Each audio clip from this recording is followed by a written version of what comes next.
Hoje iremos conhecer a história de um dos impérios mais poderosos da antiguidade, um que é constantemente comparado até ao Império Romano, a dinastia Han, um estado poderoso que dominou grande parte do atual território chinês por muitos anos. Antes de iniciar, eu gostaria de agradecer por sua visualização, e quero pedir que se inscreva se não for inscrito, considere se tornar membro, aqui ou na campanha do Apoie-se, e nos ajude diretamente. Outra opção é comprando qualquer produto da descrição. Livros e camisetas sempre estão na descrição e no primeiro comentário. Com sua ajuda ficaremos cada vez mais fortes. Bora para o vídeo. Vamos começar bem no início. A primeira dinastia imperial da China foi a dinastia Qin, o primeiro estado a unificar a China. Os Qin uniram os estados guerreiros chineses pela conquista, mas seu regime tornou-se instável após a morte do primeiro imperador Qin Shi Huang. Em 4 anos, a autoridade da dinastia entrou em colapso diante da rebelião. 2 ex-líderes rebeldes, Xian Yu de Shu e Liu Beng de Han, entraram em uma guerra para decidir quem se tornaria imperador da China, que havia se dividido em 18 reinos, cada um se unindo a Xian Yu ou Liu Beng. Embora Xian Yu tenha provado ser um comandante eficaz, ele lutou em menor número, e Liu Beng o derrotou na Batalha de Gaixia. Liu Beng então assumiu o título de imperador, e é conhecido como Imperador Gaozu. Chang'an foi escolhida como capital da dinastia Han. Ali era o início da dinastia Han Ocidental. O terço ocidental do império era controlado diretamente, enquanto os 2 terços orientais estavam divididos em reinos quase autônomos. Em 196 a.C., os Han substituíram quase todos esses reis, e colocaram parentes em seu lugar. Após várias revoltas dos reis Han, a maior sendo a rebelião dos 7 estados em 154, a corte imperial criou uma série de reformas começando em 145 a.C., limitando o tamanho e o poder desses reinos e dividindo seus antigos territórios em novos comandantes controlados centralmente. Agora os reis não poderiam nem eleger seus súditos, isso seria feito pelo controle imperial. Esses reis nunca foram totalmente abolidos, e existiriam até o fim da dinastia Han. O imperador Gaozu proibiu a venda de armas para a tribo nômade dos Xiongnu. Em retaliação, os Xiongnu invadiram o que hoje é a província de Shanxi, onde derrotaram as forças Renbaiden em 200 a.C. Uma paz foi alcançada em 198, com os Han e Xiongnu se unindo através do casamento real, mas os Han foram forçados a enviar uma grande quantidade de tributos, como roupas de seda, comida e vinho.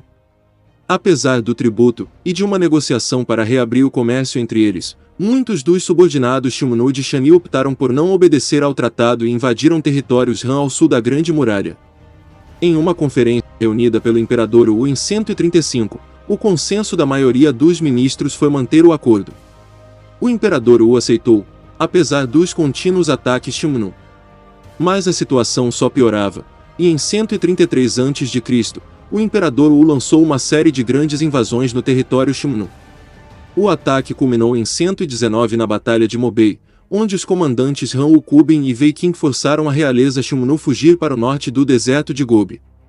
Mesmo antes da expansão de Han na Ásia Central, as viagens do diplomata Zhang Qian de 139 a 125 estabeleceram contatos chineses com muitas civilizações vizinhas. Zhang encontrou vários povos. Ele também reuniu informações sobre o Vale do Rio Indo no norte da Índia e sobre o Império Parta. Todos esses países acabaram recebendo embaixadas Han. Essas conexões marcaram o início comercial da Rota da Seda que se estendeu ao Império Romano, levando itens como a seda para Roma e bens romanos, como vidros, para a China. De 115 a 60 a.C., a dinastia Han faria grandes conquistas, expandindo para o sul e para o oeste. Após essas conquistas, a dinastia entraria em sua melhor época, sem grandes inimigos internos ou externos, e com a economia se recuperando bem após as guerras. Quando o imperador Ping morreu em 3 de fevereiro de 6 d.C., ele não deixou filhos, então o herdeiro seria uma criança chamada Huziying, seu parente mais próximo. Então Ogmang foi nomeado para servir como imperador interino, prometendo entregar o controle quando a criança tivesse idade para reinar. Apesar dessa promessa, contra protestos e revoltas da nobreza, Ogmang afirmou em 10 de janeiro que o divino mandato do céu pedia o fim da dinastia Han e o início da sua própria, a dinastia Qin. Ali seria o fim da dinastia Han Ocidental. Ogmang iniciou uma série de grandes reformas que não tiveram sucesso. Essas reformas incluíram a proibição da escravidão, a nacionalização da terra para distribuir igualmente entre as famílias e a introdução de novas moedas, uma mudança que baixou o valor da moeda. Com toda a oposição, o governo de Wang encontrou sua queda final com as inundações de 3 e 11 d.C. Uma multidão de rebeldes invadiu o palácio Weian e matou Wang Yiman em 23. O novo imperador Zhengxi tentou restaurar a dinastia Han e fez Qian sua capital.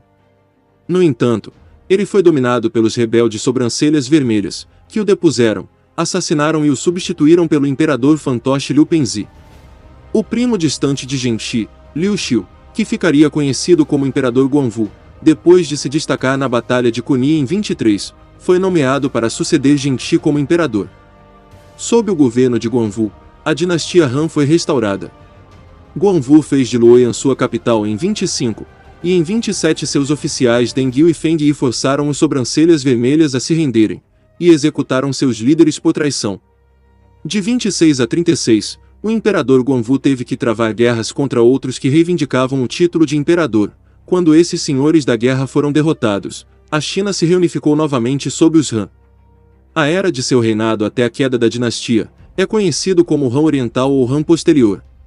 O imperador teve que ficar vários anos acabando com rebeliões e conquistando territórios que haviam sido perdidos.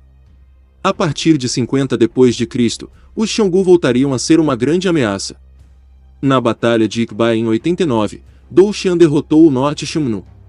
Além das relações tributárias com os Kuxians, o Império Han recebeu presentes do Império Partha, de um rei na moderna Birmânia, de um governante no Japão, e iniciou uma missão para Roma em 97, com Gang como emissário, mas os Parthas não permitiram a passagem do emissário para o território romano.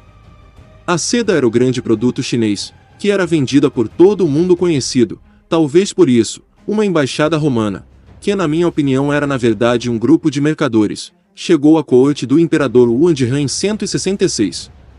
Provavelmente eles queriam saber como era feito a seda. Vários produtos e moedas de ouro romanas foram encontradas na China. A dinastia Han durou até 220 d.C., o império já vinha passando por anos de crise, quando o imperador Xian foi obrigado a renunciar ao trono da dinastia Han. Isso encerrou formalmente a dinastia Han e iniciou uma era de conflito entre três estados, Khan Wei, o Oriental e Shu Han. Ali chegou ao fim de um dos maiores impérios da antiguidade. A dinastia Han foi um dos impérios que mais contribuíram para a formação da China moderna, que uniu o povo chinês sobre um único império. Ainda preciso me aprofundar mais para estudar sobre sua cultura, religião e o cotidiano daquele império, para novos vídeos.